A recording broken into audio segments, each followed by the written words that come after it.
Hello, Steve Mills here. Welcome to the Results Podcast. It's great to have you back, whether you're listening to me on my actual podcast or on YouTube.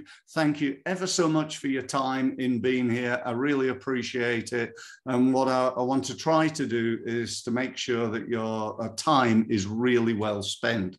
So today I'm really lucky. I'm going to be interviewing a gentleman called Daniel Moses. Daniel and I have only known each other for a little while, but already he's certainly seriously impressed me in terms of what he knows and what he's achieved. So welcome to the podcast, Daniel. It's great to have you here. Thank you for your time. And do you want to sort of kick off by telling everybody a little bit about you and what you're doing right now? Oh, thank you so much, Steve, for having me on the show. Really appreciate the invitation. My name is Daniel Moses, and I am a property entrepreneur, a mentor, a coach, and also I just kind of inspire the entire public at large to get started in investing in property, especially when it comes to being an ordinary person like Daniel Moses, who immigrated from Nigeria way back in 2004 to this great and lovely, amazing United Kingdom of a country that I have settled in the last 17 years, through the roller coaster, through the ups and downs. I'm just super humbled to have been able to be where I am now, where just over the last 18 months alone, we have transitioned and transformed the life of over hundreds of individuals get started in property, doing exactly what I did getting started. So I'm just super, humbled to be here, Steve. Thank you so much. Thank you. It's a really interesting story that you've got there. And why don't we sort of kick off by, I don't know, perhaps you telling, I mean, you mentioned about the ups and downs and trials and tribulations, because I think, all of us in life, we it's not all roses, is it? I think almost anybody who's been successful have also had tough times. I know, I've been in business now 27 years and I've been helping and advising people, and I mean, one tough time that we've all come through recently is the COVID time, isn't it? I remember back in March when Boris announced the shutdown, I lost 40% of my business. And I'm thinking, do you know what? I'm not even sure if this gets any worse, whether I'll even be able to survive. So, we've had the 2008 and 9/11 and all these things. We all had ups and downs. So do you want to just tell people a bit more about your story? Well, I first immigrated to the UK way back in 2004 in search for greener pasture, having graduated as a sociologist and an anthropologist way back in my university days in Nigeria from the University of Benin. Nigeria was not sort of promising at that time, for the kind of future that I think I wanted. And from a very young age, I've always been very ambitious. I wanted to be successful. I wanted to be a great person. I wanted to be someone that can change whether the immediate or the the greater audience, to help them go from where they are to where they want to go. I just wanted to be I wanted to be this person that that can impact anyone. I think in search for that got me really motivated. I remember it was the last 2 years of me being in uni, and I said I was going to either go to America or I was going to go to the UK. But the truth is, I didn't have a family, no brother, no sister, no siblings in this country. And however, I got my visiting visa to come down to this country. And that was the beginning of my journey. The beginning of my journey started with me taking a little leap of faith once I graduated in 2004 to coming down to this country, to just, hope for the best. And that was just that must have been a big leap of faith. That's a major life change, isn't it? Moving to a different continent, different culture, different country. I admire you for doing that alone. So what happened when you got here? You know, did everything work out perfectly, or were there ups and downs here? Not quite. Not quite. First of all, English was a barrier because in as much as we spoke Queen's English in Nigeria, then it comes to talk about the accent, right? Yeah. So like pronouncing some things in the UK, it sounds like, what do you actually mean by what you said? What are you thinking in your head? You just pronounced it, but that tonality, the accent wasn't, you know, 17 years ago, my accent was really terrible. To things like that, communication barrier, you know, understanding that, you know what, you've got to really work hard if you want to be successful in this country, you know, doing all the odd jobs, you name it, from, you know, from cleaning, you know, to cleaning the toilets to, you know, any sort of thing that was out there just for me to survive, you know. I went through every single thing. And because I didn't come here to study at that, to make hands meet, then, and throw back into 2005, I think about October, I met my wife. I met my then girlfriend, who's not my wife. And after met my wife, I think, you know, things started to kind of settle down a little bit, you know. And 2005, I decided to say, okay, let me start doing a trade business, which was buying clothes and shipping it back to Africa to sell, buying cars, breaking it into spare parts, and then packaging it up into a van. Wow. In Nigeria. And, you know, I just did everything that I could to survive. And at some point in 2008, I decided to set up a business in the internet cafe industry. So I had a little internet cafe. I'm sure you remember those days where the smartphones wasn't here. So I do. 50p. You pay a little bit of money to use the internet for an hour or something. And I went from doing that, and it just got to 2012. And the greener pasture I thought I was after, the better life that I was looking for, wasn't coming forward after being here 2004 to about 2012. And I decided to collapse every other thing that I had gathered to relocate back to Nigeria. So I relocated back into Nigeria with the little money that I was able to get from liquidating my business, and got back to Nigeria. I started in the oil and gas industry. But at this time, had got married, had 2 lovely kids.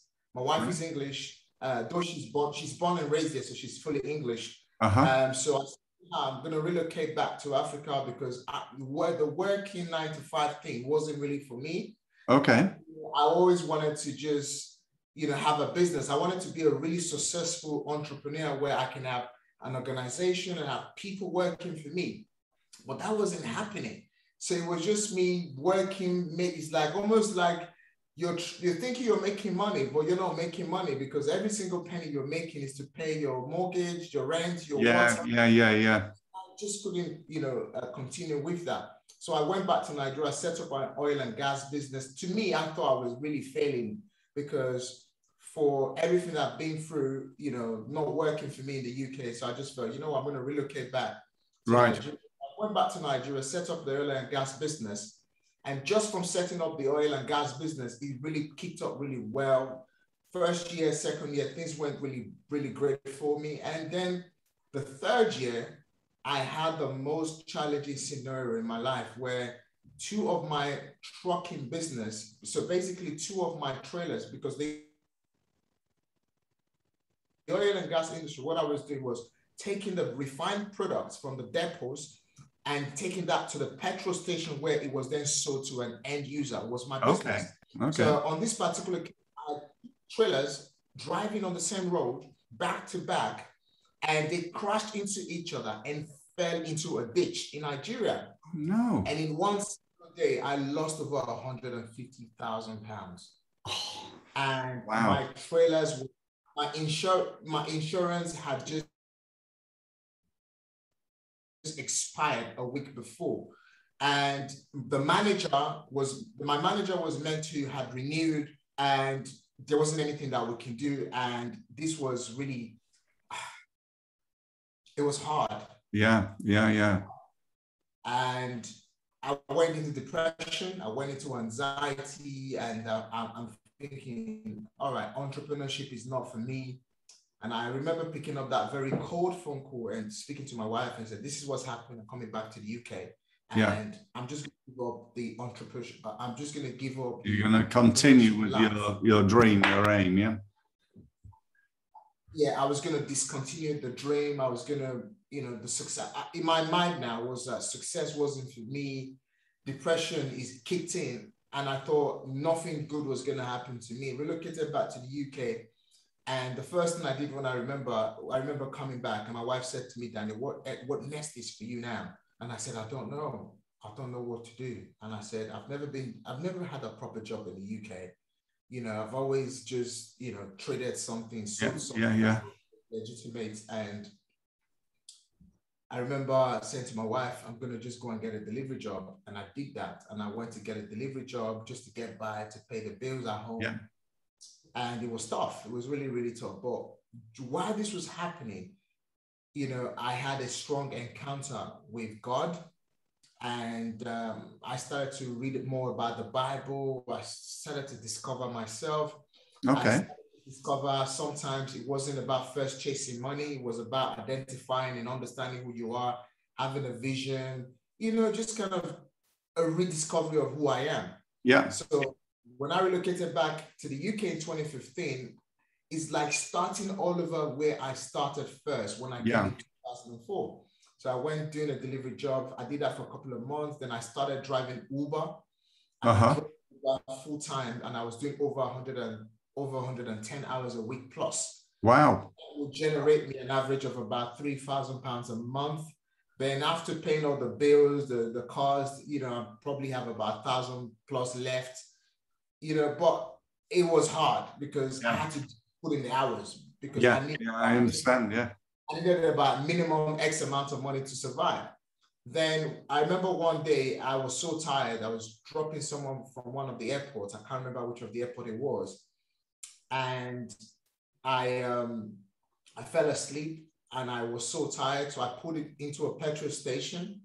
And whilst I put into a petrol station, I fell asleep for a couple of minutes. And then again, like I said, I drew closer to God, and I had a dream, that I should look into property. I should, probably it was like almost like, I don't know if you've ever had someone tell you about, it's like having a dream, but it's very clear about this is what you should be doing, not all these dramas. These dramas you've been through your life was to kind of humble you and get you to start something you're called for. So I think that was what the message was. Yeah. I woke up from that little 20-30 minutes nap, looked on my phone, went on Facebook, and while I was on Facebook, straight away an ad pops up,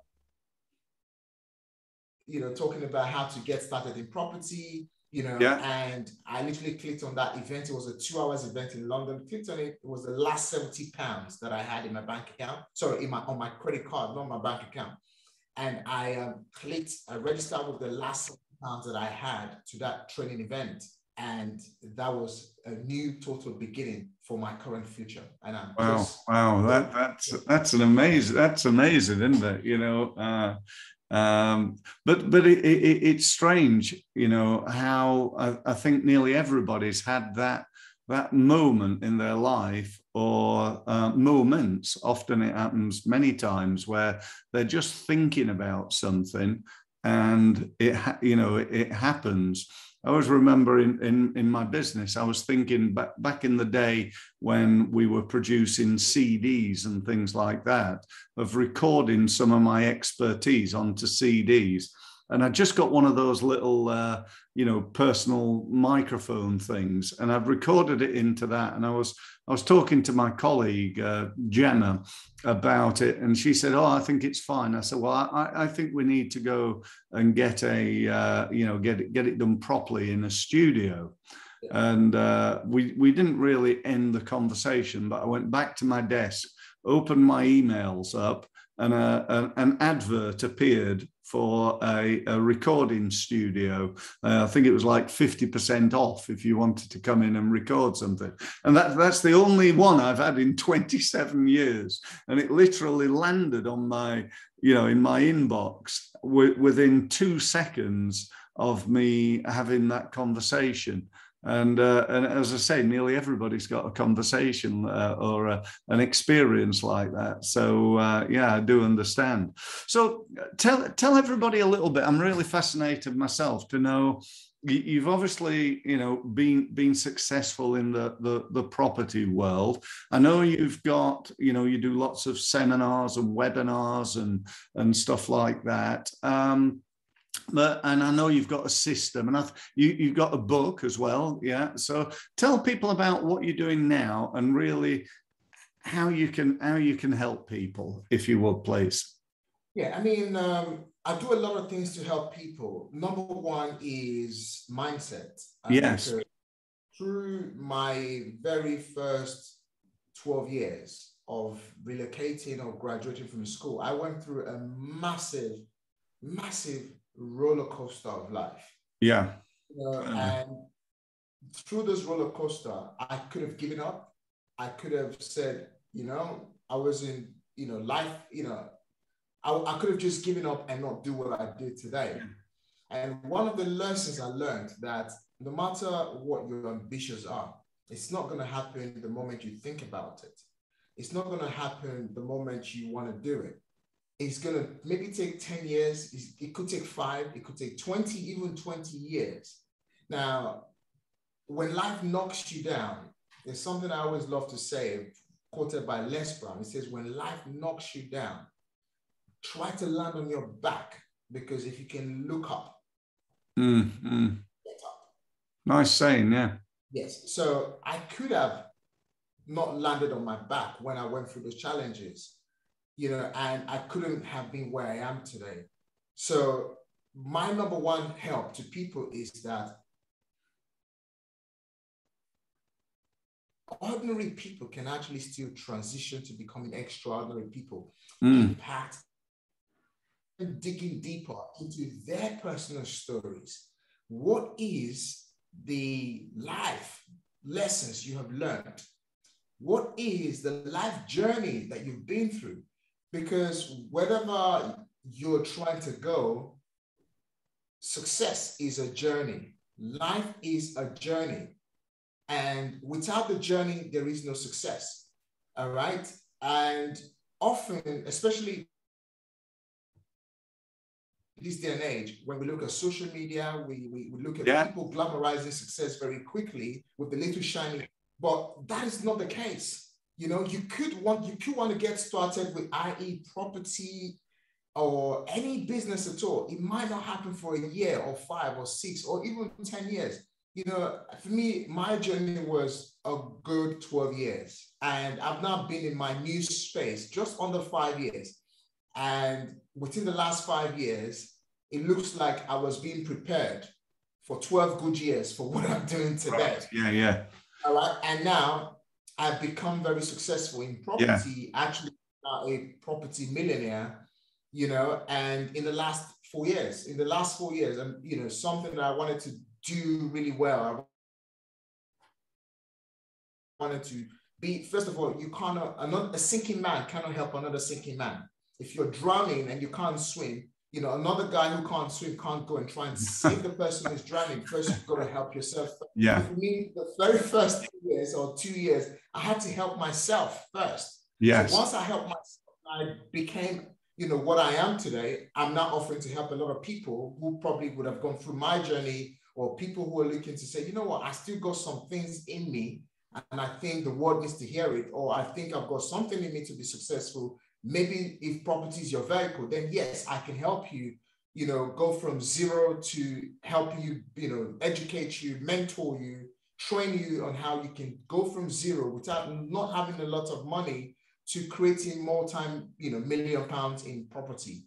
Now, the first thing first is educating yourself, because without education, without coaching, without mentorship, I don't think I'll be where I am today. Up till today, I still invest in mentors. I mentor a lot of people. I have 2 mentors who are currently working with me. Right. Show me how I need to go to where I want to go to. So because my goal is not to just have a £1 million portfolio, then I'm happily ever after. Because if I want to help so many people, I need to be super successful so that I can bring a lot of people with me. So I help people in that transitioning from the ordinary to the extraordinary by digging deeper into their personalities and stories, see how we can bring out some things that will help them. And also, I also help people building property portfolio from zero. So you may not need to physically have money in the bank, but I teach people how to use other people's money to creating a property portfolio. And also, I also teach some people how to control other people's property so you can generate cash flow month in, month out. And finally, I also teach people how to trade property information and get paid for the information that you are providing to someone else who is pretty busy. So because some property investors are very busy, they don't have the time to view properties. They don't have time to find properties. So what if you can help them, find the properties, view properties, show them the return on investment, which is the ROI, and then get paid in that process. So I teach people a lot of things in property. For me, I started from zero because I lost everything as an Uber driver. I started, to build my business, and gradually a year later, I became a full-time property investor. And 3 years from me being a full-time property investor, I became a portfolio millionaire, and currently have over just in excess of under 20 properties in my current portfolio. Right. Wow. So I think, your message there is I think, pretty much anybody can do this. You don't need to have, millions or hundreds of thousands in the bank, but pretty much anybody can do it. But it all clearly starts with the belief, doesn't it? Without, people maybe listening to this are thinking, oh, well, it's all right for him. He's already got his £1 million property portfolio, but, you didn't used to have. And as you say, you've had your ups and downs and things. So anybody can do it, but it's really, I think, like most things in life, it takes phenomenal amount of determination. I'm sure it takes consistency, because this is not a get rich quick scheme, is it, that you're talking about? It's a get rich quick. You said it might take 5 years, 10 years, even 20 years, to get you to the way you want to go. And it's consistent, improvement. So that's fantastic. So I know you've got a system or process. Is it appropriate to tell people about that, or is that something they'd learn if they perhaps came on the webinar or the book, or where are we with that? Yeah, I mean, very easy, to be honest, to say. The system is very, number one is, if you're looking to get started in property, and property has always been your interest, and you have this vision that you can actually own one property, you can own 2 properties, or you want to control properties to generate cash flow, or you want to find a little bit more, or what is Daniel Moses talking about here? I think the first point of call is to probably get one of my books on Amazon. Okay. It's called The Rent to Rent Made Easy. And the book actually made Amazon bestseller. So fantastic. You want to go onto Amazon to grab a copy of that. Sorry, could you just repeat that? It's called Rent to Rent Made Easy. Rent to Rent Made Easy on Amazon, yeah? Okay. Yes, on Amazon. And it just shows anyone how to get into property with little or no money. No money down. Fantastic. It gives you the basic information, all right? And now once you start to deep dive into this information, it gives you as many light bulb moments as possible for you to now recondition your mindset. If you're somebody who is very passionate, you wanted to get started, but you did not know how, okay? And that gives you the first light bulb moments or help you recondition your mindset that actually, if Daniel has been through this journey and he's helping other people and a lot of other people has done it, this means that I too can do it, right? A lot of people want to get started in property because you know what? Property in the UK contributes an average of over 30, just under 30% of the UK's economy. All right. Property, wow. I didn't know that. Yeah, contributes about 30% of the United Kingdom economy. So why would you want to be involved in something that has such a vast contribution towards the national statistics? Yeah. So, and it pays you to just invest about £7.95 to get a book that's going to just give you some tips and nuggets. And if you feel like, I get the message, then come on to one of my webinars. Okay. Where you can get some information that kicks you, is completely for free. I do this every single Thursday, 6:30 to 8 p.m. live every single Thursday. Perfect. Ask a lot of questions for free. See whether it's for you. See whether whether maybe whatever I've said resonates with you and can help you change your mindset, change how you saw property before today. Now, one of the questions I would always say to people is that success leaves clue. Yes. As long as you're willing to search for those clues. Yes. Continually leave clues. So if you're someone that wants to look for property information, then go and find those clues by reading, even, just check me out on Google and just kind of find basic information, and contribute your hours, maybe an hour a day to yourself. Contribute an hour to yourself, 2 hours a day, just to learn something new and eventually get to where you want to go. And those will kind of help you get on the first initial steps. And then maybe after that, if you want to go for advanced coaching, mentorship, then do that. So that's the basic systems and process of how anyone can kind of get involved. I know I listen quite a bit to Tony Robbins. I don't know whether you know of Tony, but one of his sayings is success leaves clues. If you want to be successful, there's a format, there's a way of doing that. And I think, for somebody like me who, not real, certainly no way a property expert, if I just go and try it, I'm going to, give it a go and maybe invest some money in properties, I'm probably going to get a result. Hopefully it'll not be a bad one. But to really get to the level that you're talking, I've got to do the model success, find somebody who's got what I want, do the same things, you get the same or similar results. Again, that's a quote from Tony Robbins. And, I'm sure in property, there's things that you can do wrong. And having someone like you to guide people through, who's probably made the mistakes and, got it right and got it wrong both, is a way of really shortcutting and reducing the opportunity to get things wrong and make sure that, again, you've got a system that works. Following that system, for me, would be really, really key, I think. Absolutely, Steve. Yes, it's the best. The best saying is just copy someone who's already successful doing what you're trying to do. All right, and just look at their systems, processes. Yeah, brilliant. Yeah. So if how people just do it. If somebody wanted to attend the webinar, would they know where to buy the book now? If they wanted to attend the webinar, where do they go? What do they do to do that? To do that, just go on my website. It's www.danielmosesdm.com. Okay. And just follow the link that says webinar and register. And it's as easy as that. Okay. And that's every Thursday. Was it Thursday? 6 p.m. UK time, was it?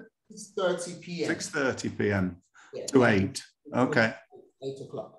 Great. Okay. Well, that's brilliant. And is that free to attend, or do people pay? Or Absolutely free. Absolutely free. Fantastic. Well, you know, if you're listening to this today and you know you like what Daniel said and you like the idea, maybe you're a little bit unsure what to do because that would be natural. The next step would be probably to do both of those things. I'd recommend, you know, go and buy the book and get yourself signed up to the webinar. And people can ask you questions on the webinar. Yeah. And yeah, clarity, yes. Fantastic. Okay, so just remains for me to say a really big thank you, Daniel. I really appreciate your time, as I said. This edition of the results program, a little bit different to normal because we're talking about something specific, i.e. Investing in property, but it's all about improving your results, which is ultimately what we want to do. So without anything further, thank you ever so much, Daniel. I really appreciate your time, as I've said. Thank you, everybody, for listening today. And good luck with that property investing. So thanks very much. I appreciate it. Thank you so much. It was great to be here.